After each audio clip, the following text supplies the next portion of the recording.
Wyra media Amar welcomes political analyst KS Prasad. నమస్తే sir. నమస్తే అండి. చంద్రబాబు నాయుడు గారు రిపబ్లిక్ ఛానల్కి ఇస్తూ చేసినటువంటి కామెంట్స్ ప్రజలు యాక్సెప్ట్ చేయకపోతే రాజకీయాల నుంచి తప్పుకుంటా, ఎట్లా చూడాలి సార్ అసలు కామెంట్స్ని? అది లేటెస్టా లేకపోతే పాతదా? లేటెస్ట్ అనుకుంటున్నాను. మరి నేను రిపబ్లిక్ టీవీ ఫాలో కానీ ఆ ఇంటర్వ్యూ నేను చూసాను. అది జెన్యున్ అని ఏదో అంటున్నారు ఆయన. Yes sir. ఒక్కటి, ఇప్పుడున్న క్రిటికల్ సిచ్యువేషన్స్లో ఆయనకు ఆప్షన్ లేదు. ఎందుకంటే ఒక సిచ్యువేషన్ ఎలా ఆయన రచించుకున్నాడంటే, ఎమ్మెల్యే కింద ఆయన గెలిచినా ఆయన ముఖ్యమంత్రిగానే అందరూ అసెంబ్లీలో అడుగు పెడతానని చెప్పాడు. అవును, జయలలిత గారి ప్రతిజ్ఞలాగా. ఈ ఆల్ సర్కమ్స్టాన్సెస్ ఫేస్ చేయడం అన్నది it's not an easy walk for him right now. So అంచేత ఒకవేళ కర్మగాలి ఆయనకి గవర్నమెంట్ రాకపోతే మాత్రం ఆయన రాజకీయాల నుంచి అస్త్రసన్యాసం చేయవలసింది. ఓకే. అసలు ఆయన అడిగితే ఇప్పుడున్న ఈ ఎరాలో ఈయన ఈజ్ నాట్, అంటే అంత కాంపిటెంట్ లెవెల్తో ముందుకెళ్లకుండా, ఇక్కడ 42 సంవత్సరాల లెగసీ కలిగిన ఈ పార్టీ ఇంకా పొత్తుల కోసం వాళ్ళ దయాదాక్షిణాలు లేకపోతే ఇంకోటి దయాదాక్షిణాలు అన్న కాన్సెప్ట్ ఎప్పుడైతే తెరలేపబడిందో సార్, ద ఒరిజినల్ ఎబిలిటీ అలా డైల్యూట్ అయిపోయి షింక్ అయిపోతుందని అర్థం. సో అప్పుడు అలాంటప్పుడు నన్ను అడిగితే ఈయన ఇప్పటికైనా మించిపోయింది లేదు, ఒక ఎంపీగా ట్రై చేయాలి. ఓకే. చేస్తే దేశ రాజకీయాల్లో ఒక చొరవ చూపిస్తే బెటర్. ఎందుకంటే ఇక్కడ తగ్గిపోయింది, ఆయనకి టెరిటరీని కన్ఫైన్ చేసేశారు. ఓకే. ఒకప్పుడు ఆయనకున్న భావజాలం రాష్ట్రమే నాకు ప్రైమ్ అఫేర్స్ ఇంపార్టెంట్ అనుకున్న దగ్గర ఆ వాక్యూమ్ జీరో అయిపోయింది. ఓకే. ఎందుకంటే ఇతను ఐడియాలజీని ఎప్పుడైనా సరే పాలిటిక్స్ నిశ్చితంగా గమనించి ఫాలో అయితే, సే ఫర్ ఇన్స్టెంట్ ఒక 2020 విజన్ ఇన్ ద యాబ్సెన్స్ కూడా అది పర్ఫెక్ట్ విజన్ కాబట్టి ముందుకు వెళ్ళడానికి వెసులుబాటు వచ్చింది. Sir. But in the last 10 yearsలో ఆయన తీసుకున్న ఒక స్టెప్ ఏదైతే ఉందో, డెవలప్మెంట్ మాడ్యూల్ కన్విన్స్ అవ్వలేదు ఎవరు. అది ఇంటెన్షనల్గా చేశారని ఏదైనా వీళ్ళు మాట్లాడమని, but end of the day nobody is convinced about it. కాబట్టి ఇప్పటిదాకా దాన్ని కన్విన్స్ చేయలేకపోతున్నారు. అంచేది ఏమవుతుందంటే, ఎప్పుడైనా ఒక ప్రాస్పెక్టివ్ డైమెన్షన్స్లోనూ ఒక డిఫరెంట్ డైమెన్షన్స్లోనూ పాలిటిక్స్ చేయడానికి ముందుకెళ్తున్న వ్యక్తికి ఎప్పుడైతే పాబంధకాలు క్రియేట్ అయ్యి ఉన్నాయో, అంటే నా విజన్ని క్యారీ చేయడానికి ఇంకెవరూ లేరు. ఓకే. ఏదైనా ఒక పని మనం చేస్తుంది యాబ్సెన్స్ కూడా it needs to give presence. That's what is happened in Telangana. ఆయన లేకపోయినా సరే వచ్చిన వాళ్ళు అందరూ క్యారీ చేసుకుని రాగలిగారు. ఎందుకంటే that's a different development module. But ఇది కన్విన్స్ చేయలేకపోయారు. ఎందుకంటే మనకు సంబంధం లేకుండా సింగపూర్ కన్సల్టేటిజం ఏదో చూడండి, ఒక ల్యాండ్ కొని 50% బిల్డర్కి 50% మనకి అన్నట్టు మెర్సీ గ్రౌండ్స్కి ఎప్పుడైతే వస్తాయో ఎబిలిటీ కలిగిన పర్సన్ ఇలాంటి విపత్కర పరిస్థితులు వస్తాయి. ఓకే. తెలుసో తెలియకో ఆ ఇంటర్వ్యూ లేటెస్ట్ అయితే చాలా హృదయ విదారకమనే చెప్పాలి. Because I have not followed properly. అదైతే నేను ఒక క్లిప్స్ చూశాను, అది ఇప్పుడుదా పాద్దా అన్నది నాకైతే తెలియట్లేదు. వెనక ప్లే చేయండి కూడా. Yes sir. మొత్తానికైతే అది నేను చెప్తున్నాను. అంటే ఇప్పుడు ఒకవేళ అది గత ఇంటర్వ్యూ అయినా ఇప్పుడైనా ఇప్పుడున్న సిచ్యువేషన్స్ కరెంట్ సిచ్యువేషన్కి ఆపాదించి మాట్లాడితే మాత్రం ఈ విధంగా పార్టీ పొత్తుల కోసం అలా అవడం మెర్సీ కోసం ఆలోచిస్తున్న తరుణంలో ఇతని విజన్ ఆల్రెడీ ఒక లెగసీ కంటిన్యూ అవ్వాలి ఎప్పుడైనా సరే. Yes sir. Presence makes difference అన్న దగ్గర without his presence also things are happened. Greater హైదరాబాద్లోనూ అట్లలోనూ ఎక్కడైనా మీరు ఒక విజన్ అనుకున్నది ఏదైతే ఉందో ఆ కంటిన్యూషన్ జరిగింది. బట్ ఇక్కడ ఆంధ్రప్రదేశ్కి వచ్చేసరికి మాత్రం acceptance is zero. Okay. And tolerance కూడా జీరో అయిపోయింది. ఓకే. ఇప్పుడు యాక్సెప్టెన్స్ మాట దేవుడు, టాలరెన్స్ చాలా జీరో అయింది. అవును. 23 స్థానాలకు కన్ఫైన్ చేసి కూర్చోబెట్టారు. సో ఇట్లాంటి నిస్సహాయ స్థితిలోనూ పైపచ్చి ఆయనకైనా ఒక సెల్ఫ్ గోల్ వేసుకున్నారు, నేను ముఖ్యమంత్రిగానే అసెంబ్లీలో కాలు పెడుతున్నాను. సో ఇవన్నీ కలిపి ఆల్టుగెదర్ రాజకీయ అస్త్ర సన్యాసం కన్నా దేశ రాజకీయాల్లోకి ఒకసారి చొరవ చూపిస్తే బెటర్ అనిపిస్తుంది నాకైతే. సార్ ఒకసారి బయట కూడా ప్లే చేస్తున్నా. Why should I bother about politics also? I am fighting for a genuine cause. If people think that is genuine, yes, I am prepared to quit politics. If you lose the referendum, are you really serious about quitting politics, or is that just a dramatic statement that you're making?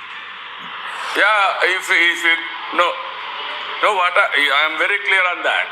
If people accept, why should I bother about politics also? I am fighting for a genuine cause. If people think that is genuine. Sir. అది కొద్దవనండి when is fighting for a genuine cause అన్న దగ్గర ఆ జెన్యూనిటీని justify అవ్వలేదు కదా. Yes sir. ఇందాక నేను చెప్తున్నది యాక్సెప్టెన్స్ లేదు. Acceptance is been rejected for Telugu Desam 23 ఇచ్చి. అవును.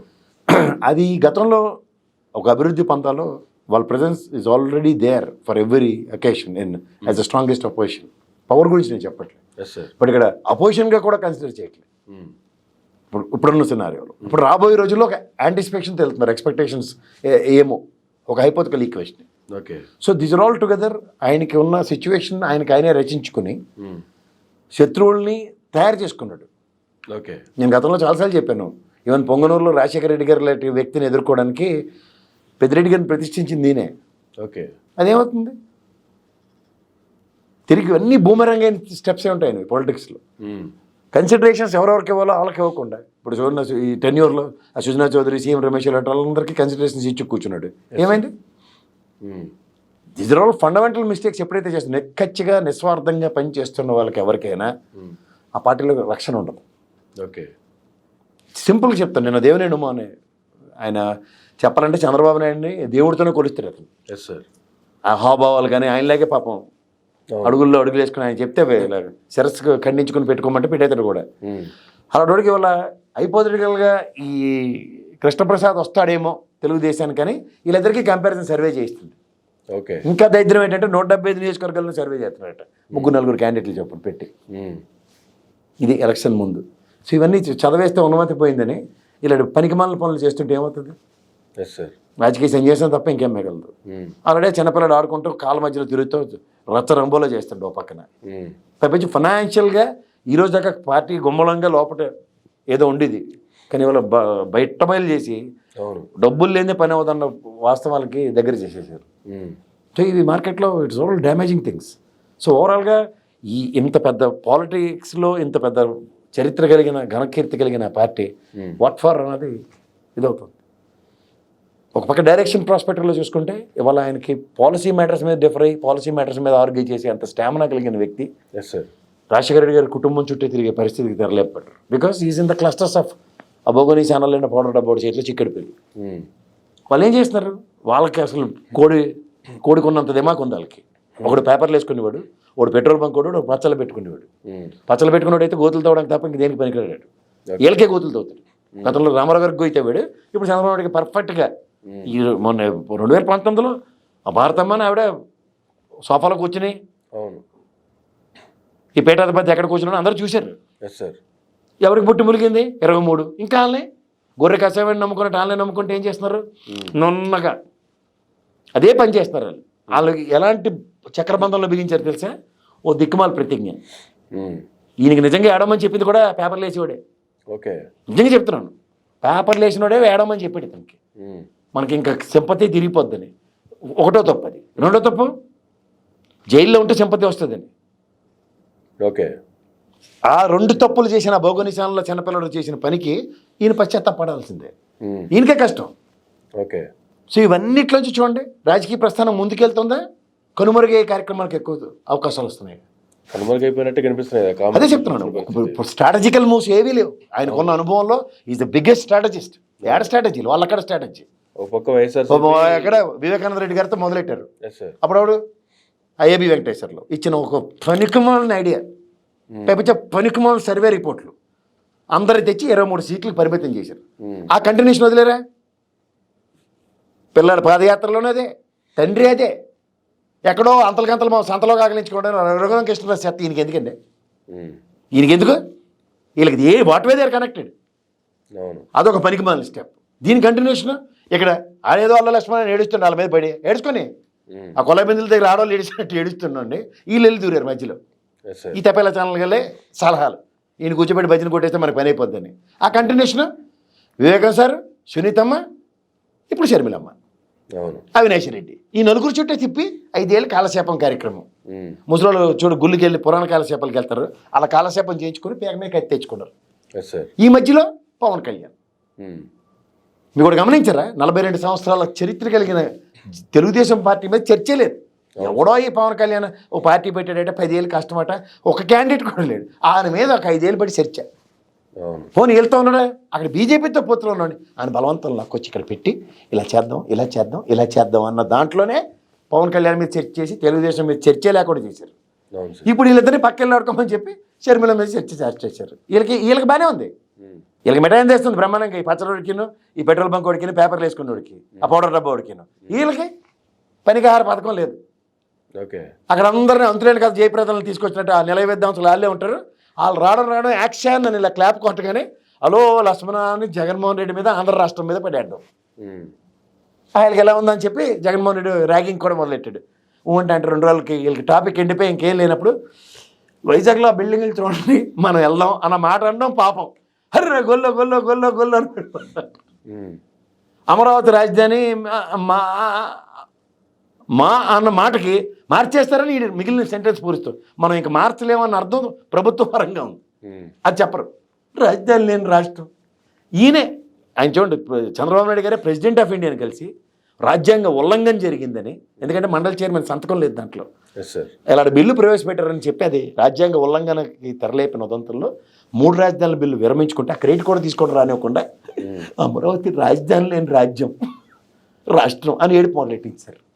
అంటే స్క్రిప్టెడ్ ప్రకారం ఆయన బలవంతంగా దాంట్లో ఊబిలో కూరుకుపోతున్నాడు.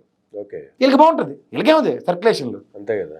ఇక్కడ రేవంత్ రెడ్డి గారి గవర్నమెంట్ వచ్చింది, 50 లక్షలు పాటా పాటా పాటా అడ్వర్టైజ్మెంట్లు, వాళ్ళ పని వాళ్ళ భజన, ఎవరికి అనుగుణంగా కాబట్టి ఆడుకోండి. ఏడ రేవంత్ రెడ్డి ఏడ పార్టీ వదిలేసి ఏడకి వచ్చి కాంగ్రెస్కి వచ్చాడు. కాంగ్రెస్ గెలిచేస్తే మనకి అయిపోద్దని ఇంకొక తపేలా తెరలేపారు. వాళ్ళు చక్కగా ఇక్కడ తెలంగాణలో ఈ షర్మిల మాకు అక్కర్లేదు అనుకున్నాను తీసుకెళ్ళి ఆంధ్రప్రదేశ్లో ఇస్తే పవన్ కళ్యాణ్ అండ్ చంద్రబాబు 2 ఎక్స్పైర్ ప్రోడక్ట్లు ఇలా కట్టెన్ సినిమాల్లో తీస్తారు చూడండి, అలా తీసి కిటికీ కట్టెన్ తీసినట్టు ఈ హీరోయిన్ కింద ఎంట్రన్స్ ఇచ్చినట్టు ఇచ్చారు. ఈవిడితోనే ఇంకా మొత్తం రాజకీయం అంతా వీళ్ళకి నచ్చింది. ఎందుకు ఈ భగోని ఛానళ్ళందరికీ జగన్మోహన్ రెడ్డి గారిని తిరిగితే బాగుంటుందమ్మా. గతంలో రఘురామకృష్ణరాజు కంటిన్యూషన్ పార్ట్ 2. ఇక్కడ తెలుగుదేశం ఏది మీరు ఎత్తుక్కుంటే తెలుగుదేశం ఏమైనా కనబడుతుంది ఇక్కడ ఎక్కడైనా అంతే కదా. అంచేదా అలాంటి ఇంటర్వ్యూలో అలాంటి సార్థకతలు అంచేతే మాటలు కూడా రావు. లోకల్ బాడీ ఎలక్షన్స్లో చూసాము, క్విట్ అయిపోయారు. తర్వాత తెలంగాణ ఎలక్షన్స్లో క్విట్ అయిపోయారు. ఇప్పుడు ఏపీ పరిస్థితుల్లో కూడా చివరి వరకు తీసుకొచ్చి మేము పోటీ చేయట్లేదు అంటారా, లేదంటే నాకు అదే డౌట్. నాకు తెలిసి ఈయన కుప్పంలో నిలబడకుండా లొకేషన్ పంపిస్తారు అక్కడ వెళ్ళి ఆడుకోమని. ఎందుకంటే మనందరికన్నా సర్వేస్ ఉంటాయండి. ఇప్పుడైతే ఏబీ వెంకటేశ్వర్లో బదులు రీప్లేస్మెంట్ రాబిన్ శర్మ వచ్చాడు, ఇంకో బోగోని గారు. వీళ్ళు పనికిమాలిన సర్వేలు ఇచ్చి లాస్ట్ మూమెంట్లో చేతులు కాళ్ళు నో నో నో అంటుండు. ఓకే, అదొక డౌట్ నాకు, అదొక ఉపద్రవం ఉంది సార్. తర్వాత వీళ్ళందరూ తీసుకెళ్ళి ఆ బీజేపీ ఆదాన పోషణ నేను ఆశ్చర్యపోను. ఇప్పుడు ఢిల్లీ ట్రిప్ వాయిదా అయింది పవన్ కళ్యాణ్ది. రేపల్లంట్లో అక్కడికి వెళ్ళి ఒక సంధి రాయపురం డీల్ డన్ అయింది అనుకోండి. వీళ్ళు ఆల్రెడీ వాళ్ళ పార్టీ లోనే అధికార ప్రతినిధులు ప్రముఖులు పార్లమెంట్తో మాకేంటి గెలిచినా ఓడిపోయినా మాకు రాష్ట్రం ఇంపార్టెంట్ అని పార్లమెంట్ ఎలక్షన్స్ సభకు నమస్కారం. అవి 7 జిల్లాలకి ఒక్కొక్క పార్లమెంట్ నియోజకవర్గం. అది ఏమి కాకుండా చేతులు దులిపేసుకుంటున్నారు. ప్రిపరేషన్ లేదు దాని మీద. ఇప్పటికి టికెట్లు తేలేదు. అది జనసేన టికెట్, తెలుగుదేశం టికెట్, అలాంటి పంచాయతీలు ఉన్నాయి. సో వీటిలన్నింటిలోనూ they are carrying lot of shit on their head and I don't know how to get rid of it అన్నది నాకైతే అర్థం కావట్లేదు వాళ్ళ దగ్గర నుంచి. ఫండమెంటల్ మిస్టేక్స్ ఎప్పుడైనా పార్టీ చేసుకుంటే పార్టీ సైద్ధాంతికంగా ఉన్న వీటిని వాళ్ళంతటా వాళ్ళే విభేదించుకునేది నిస్సహాయ స్థితికి డ్రైవ్ అయిపోతున్నారు. అంచేత ఇప్పుడు పూర్తిగా పేకల్లో మునిగిపోయారు. ఫస్ట్ మీకు అర్థం అవ్వాల్సిన విషయం ఏంటంటే in the history of Telugu Desam party A election అయినా ఓడిపోయిన తర్వాత ప్రక్షాళించుకుంటారు. బట్ ఈ టర్మ్ ఈ 5 సంవత్సరాలు వాళ్ళు ప్రక్షాళించుకోలేదు.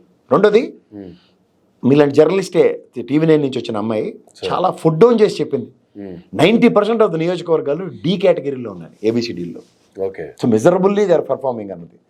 దీని నుంచి ఆ అమ్మాయి చెప్పిన కాడి నుంచి ఈ రోజు దాకా తీసుకుంటే ఏకొచ్చే అంత సీన్ ఇప్పటికీ కూడా ఉండదు. These are all headaches for Chandrababu Naidu garu. ఆయన తెలుసు అవన్నీ, అందుకనే భావజాలం వేరేగా వస్తుంది. తెలిసి కూడా ఆయన ఏం చేయలేరండి. This all game is over now. ఇప్పుడు నెలల ముందు ఎలక్షన్స్ ముందు అంత గేమ్ చేంజర్ సిచ్యువేషన్స్ ఏమి ఉండవు. ఆల్రెడీ వాళ్ళ మేనిఫెస్టోస్ పరంగా కూడా ప్రజల్లో కాన్ఫిడెన్స్ తీసుకెళ్ళడానికి వీళ్ళ దగ్గర అవుట్ రేటెడ్గా పక్క తెలంగాణలో ఇప్పుడు వాళ్ళు జరుగుతున్న పరిణామాలు చూడండి. 100 రోజుల టాస్క్ జస్ట్ ఇక్కడ ఇవాళకి 54వ రోజు 14,250 కోట్లు అప్పు చేసింది తెలంగాణ రాష్ట్రం. పైపెచ్చు ఫైనాన్షియల్స్తో ముడిపడని 2 పథకాలు ఇంప్లిమెంట్ అయ్యాయి. మూడోది రైతు బంధు పథకంకి పాత డబ్బులే ఇవాళ వేస్తున్నారు. అది కూడా 1, 2, 3 ఎకరాలు ఉన్న వాళ్ళకి ఆల్మోస్ట్ వేసి పడ్డాయి. సో దీంట్లో మీకు కనబడుతుంది ఏంటి, కొత్త ధనాన్ని మీకు మట్టు మీరు ఓన్లీ మాటలకు మాత్రమే పరిమితం చేస్తున్నారు. But when it comes to execution ability లేదని ఇక్కడ త్రూగా అక్కడ ప్రూవ్ అయిపోతుంది. అంటే 6 బుల్లెట్ పాయింట్లు 8 బుల్లెట్ పాయింట్లు మేనిఫెస్టోలు పెట్టుకెళ్ళినా ప్రాక్టికల్లీ ఇట్ ఈస్ నాట్ ఫేజబుల్. ఇప్పుడు 6 రావాలంటే కేంద్రంలో మళ్ళీ కాంగ్రెస్ అధికారంలోకి వస్తే 6 చేస్తామని చెప్తున్నారు. అదే కదా, అది ఎప్పుడో కావాలి. అక్కడ ఈ లోకేష్లో చిన్నపిల్లడే ఇంకోటి రాహుల్ గాంధీ నానా తెప్పలు పడుతుండు అమ్మో ముసలి గుద్ది బండలను వేసుకుని. సో ఇట్స్ నాట్, మీకు ఒక లైన్ ఆఫ్ అలైన్మెంట్ అనేది చాలా ఇంపార్టెంట్ అండి. అలైన్మెంట్ చేసుకోకుండా మీరు ప్రయాణం ఎలా ఉంటుందంటే ఖచ్చితంగా టైర్లే పోతాయి.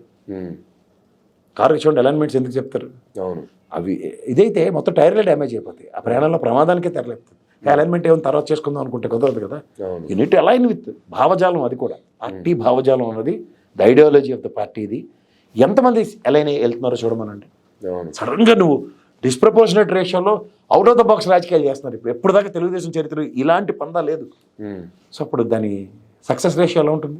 ఉన్న ముగ్గురు ఎంపీలు కూడా ఒక ఎంపీ రాజీనామా చేసి వైసీపీ పార్టీలో జాయిన్ అయిపోయారు. ఇంకొక అతనేమో నేను రాజకీయాల నుంచి తప్పుకుంటున్నా అన్నారు. మూడో వ్యక్తి బీజేపీకి రాష్ట్ర అధ్యక్షుడిగా మారబోతున్నాడు అనేటువంటి కామెంట్లు కూడా బయటకు వస్తాయి. ఆయన ఆశ్చర్యపడింది. అప్పుడు అది కనుక మూడో వ్యక్తి బీజేపీ అధ్యక్షుడి కింద పరివర్తన చెందితే మాత్రం Rammohan Naidu garu yes sir, it's game change అండి. మళ్ళీ సేమ్ రాబిన్ శర్మ గారి ఫార్ములే మనం నిలబట్టలేదు. కోకటపల్లిలాగా బీజేపీకి మొక్కలు ఇవ్వడం వీళ్ళు.